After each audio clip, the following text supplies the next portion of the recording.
Dear students, আমি যোৱা ক্লাছত ত্ৰিভুজৰ দ্বিতীয় উপপাদ্যটো আলোচনা কৰিছিলো। এটো আছিল থেলছৰ উপপাদ্যৰ বিপৰীত উপপাদ্য।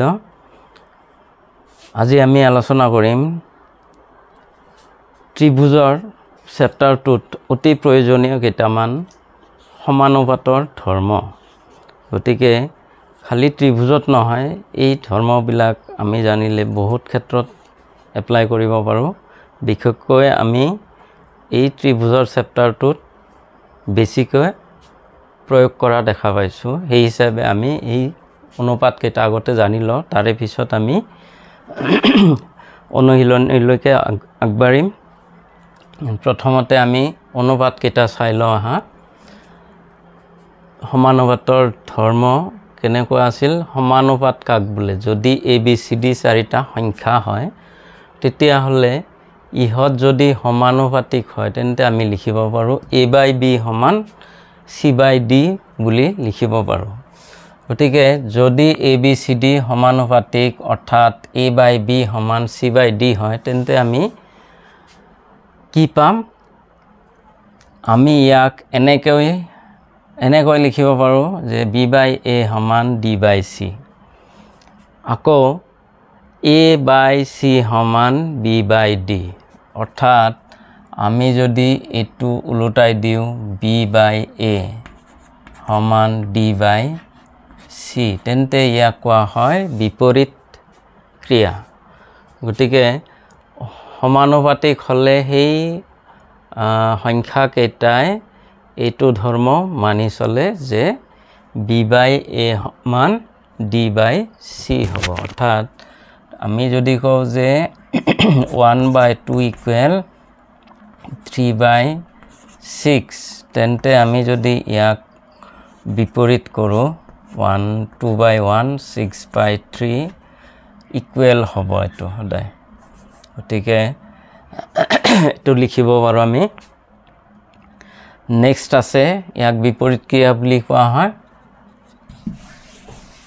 নেক্সটটো হ'ল যদি সমানুপাতিক হয় ABCD, তেন্তে আমি লিখিব পাৰো A/C, অৰ্থাৎ এইটো ইয়াত আহিব A/Bৰ ঠাইত C আহিব, আকৌ এইটো Cৰ ঠাইত গুচি যাব B/D। এনেকুৱা হলেও সমান থাকে। সেইকাৰণে আমি দ্বিতীয় ধৰ্মটো পালো কি এইটো কোৱা হয় একান্তৰ ক্ৰিয়া বুলি কোৱা হয়। মনত ৰাখিবা, একান্তৰ। এইটো ইয়াতে আহিব, এইটো ইয়াতে যাব। এবাৰ আহিল তৃতীয়টো কি হয়? যদি A/B সমান C/D হয় তেন্তে আমি লিখিব পাৰো A plus B/B equal C plus D/D। ইয়াক কোৱা হয় যোগ ক্ৰিয়া। গতিকে আমি এটা এক্সাম্পল লৈ লওঁ যে যদি 2/4 equal 1/2 হয়, তোমালোকে বস্তুটো প্ৰুভ কৰি চোৱা কি হ'ব। 2 plus 4/4 যদি লিখো, আকৌ 1 plus 2/2 লিখো, তেন্তে কি হ'ব? ইয়াতে হ'ব 6/4 আৰু ইয়াতে হ'ব 3/2। 3/2 সমান হয়নে নহয় চোৱাচোন। ইয়াতে 3/2 হৈছে যদি ইয়াতো 3/2 হ'ব। 2ৰে 3 বাৰ যায়, 2ৰে 2 বাৰ যায়, গতিকে 3/2 হয়। অৰ্থাৎ আমি এইটো ধৰ্মটো লিখিব পাৰো। ইয়াক কোৱা হয় যোগ ক্ৰিয়া। একেদৰে আমি ভাগ ক্ৰিয়া পাওঁ এটা। সেইটোত কি হয়? আমি যদি এনেকে লিখো A minus B, ঠিক আছে, C minus D/D। গতিকে আমাক যদি কয় যে ABCD সমানুপাতিক অৰ্থাৎ A/B সমান C/D, তেন্তে পোনে পোনে আমি এইটো লিখিব পাৰিম। গতিকে এই গোটেইকেইটা লিখিব পাৰিম। যদি A/B সমান C/D দিয়া থাকে তেন্তে এইবিলাক লিখিব পাৰো। ঠিক একেদৰে 5 নম্বৰটোত আছে আমাৰ এই দুটা ৰেচোৱা A plus B আৰু A minus B আছে। গতিকে সেই দুটাৰ দ্বাৰাই লিখা গৈছে এইটোও মানি চলে a plus b c plus d আকৌ a minus b c minus d গতিকে কিয় কেনেকৈ মানে চোৱা 1/2 হ'লে 1/2 লগত যদি 2/4 হয় ইকুৱেল তেন্তে আমি যদি কওঁ 1 plus 2/1 minus 2 লিখো আকৌ 2 plus 4/2 minus 4 লিখো তেতিয়াহ'লে ইয়াতে হ'ব 3/-1 আকৌ ইয়াতে হ'ব 6/-2 গতিকে ইয়াতে মানটো হ'ল -3 ইয়াতেও 3 বাৰ যায় গতিকে -3 হয় গতিকে এইবিলাক সমান হয় এইভাবে এতিয়া আমি ক'ব পাৰিম যে যদি a/b সমান c/d হয় তেতিয়াহ'লে আমি a plus b by a minus b equal c plus d by c minus d লিখিব পাৰিম গতিকে আমাৰ এই ত্ৰিভুজ চেপ্টাৰটোত বেছিকৈ প্ৰয়োগ হৈছে আকৌ বেলেগ ক্ষেত্ৰতো কৰবাত প্ৰয়োগ হ'ব গতিকে কথাখিনি খুবেই প্ৰয়োজনীয় খুবেই ইফেক্টিভ মনত কৰিবলৈ যত্ন কৰিবা সদায় এডভান্সৰ অংকটো আমি পাম আমি এতিয়া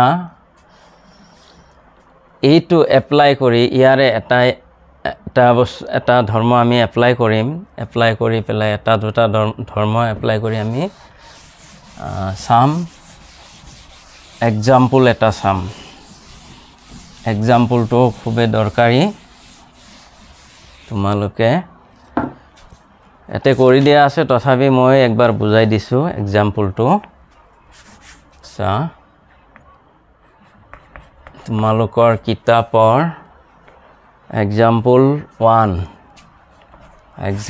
1 টোত আছে যদি এডাল ৰেখাই ত্ৰিভুজ ABCৰ AB আৰু AC বাহু ক্ৰমে D আৰু E বিন্দুত ছেদ কৰে আৰু ৰেখাডাল BCৰ সমান্তৰাল তেন্তে প্ৰমাণ কৰা যায় এতিয়া আমি কি লিখিম আমাক দিয়া আছে কি ত্ৰিভুজ ABCৰ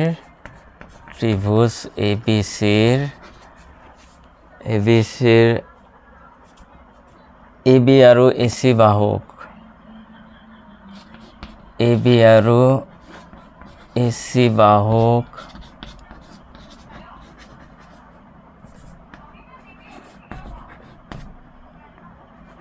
এডাল ৰেখা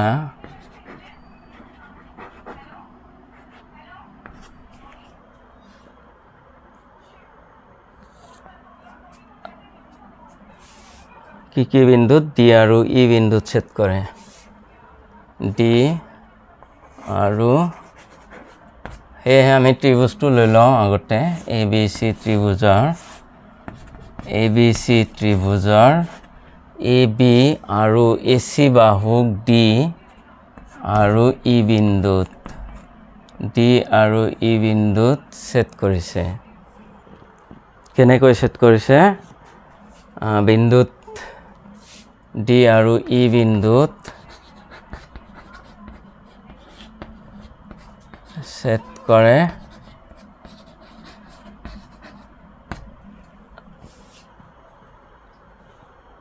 আৰু ৰেখাডাল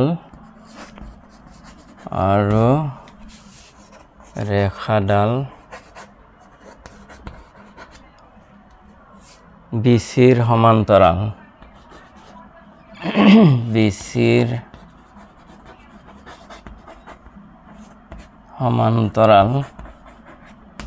তেন্তে BCৰ সমান্তৰাল প্ৰমাণ কৰিব লাগে যে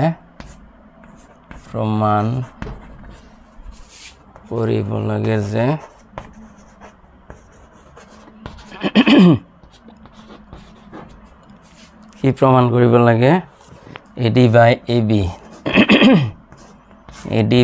AB সমান AE by EC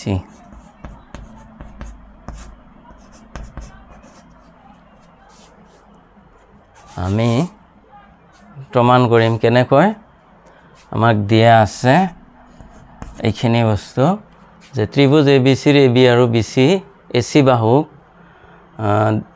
এডাল ৰেখাই D আৰু E বিন্দুত ছেদ কৰে আৰু ৰেখাডাল BC ৰ সমান্তৰাল হয় গতিকে প্ৰমাণ কৰিব লাগে যে AD by AB আৰু AE by AC AE by AC হ'ব AE by AC এতিয়া আমি আহিম যেহেতু প্ৰমাণত যাম আমি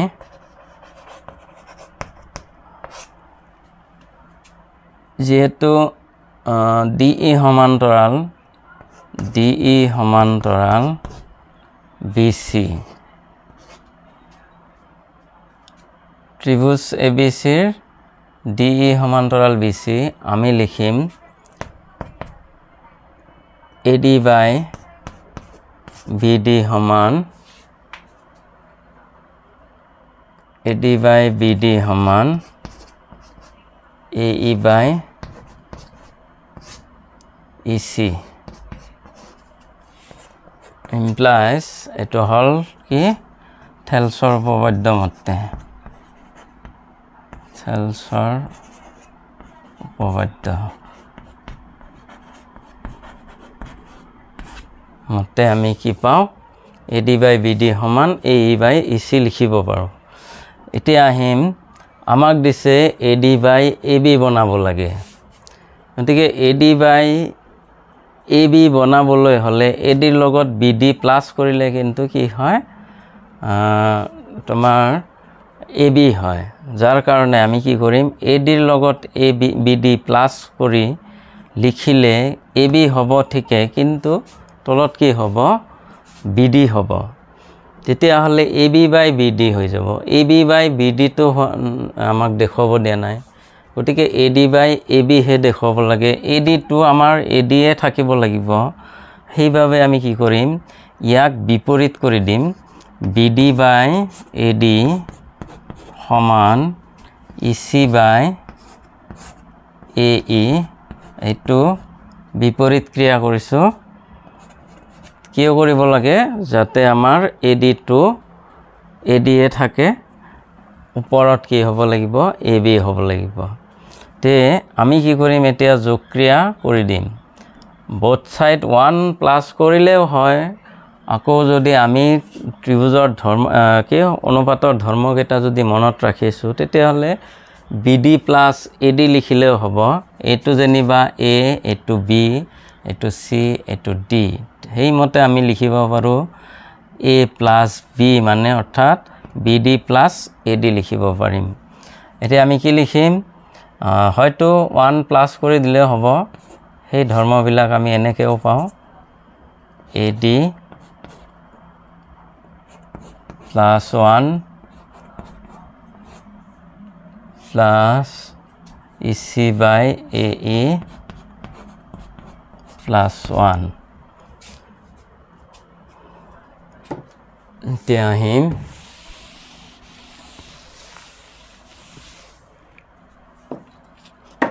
1 প্লাস কৰি দিয়াৰ লগে লগে কি হ'ব লসাগু AD ওপৰত হ'ব BD plus AD BD plus AD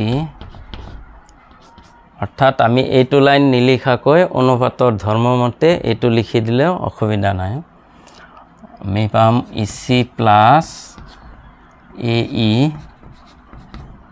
by AE তেতিয়া হলে ইয়াতে হ'ব AB by AD equal ইয়াতে হ'ব AC by AE next আহিম আমাক দিছে AD by AB সমান AE by AC দেখাব দিছে কিন্তু আমাৰ ইয়াতে হল AB by AD আৰু AC by AE আকৌ কি কৰিম আমি প্ৰথমতেও কি কৰিছিলো বিপৰীত ক্ৰিয়া কৰিছিলো আকৌ আমি কৰিম বিপৰীত ক্ৰিয়া AD by AB সমান AE by AC গতিকে এইখিনি আমাক দেখাব দিছে প্ৰমাণ কৰিব দিছে প্ৰমাণিত হ'ল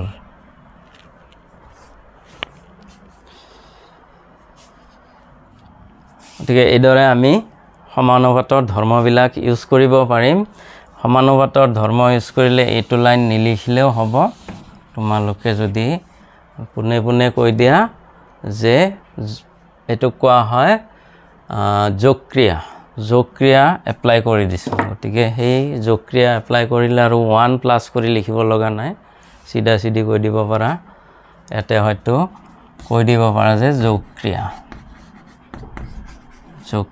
প্ৰয়োগ কৰিছোঁ এইদৰে লিখিলেও হ'ব গতিকে আৰু এটা লাইন কমি যাব ঠিক আছে গতিকে এইবিলাক পৰীক্ষাত অলৰেডি আহিছে এক্সাম্পল 1 এক্সাম্পল 2 অলৰেডি পৰীক্ষাত আহিছে HSLC পৰীক্ষাত গতিকে এইকেইটাও ইম্পৰ্টেণ্ট তোমালোকে চাই থবা এতিয়া আজিলৈকে এৰিছোঁ নেক্সট ক্লাছত আৰু লগ পাম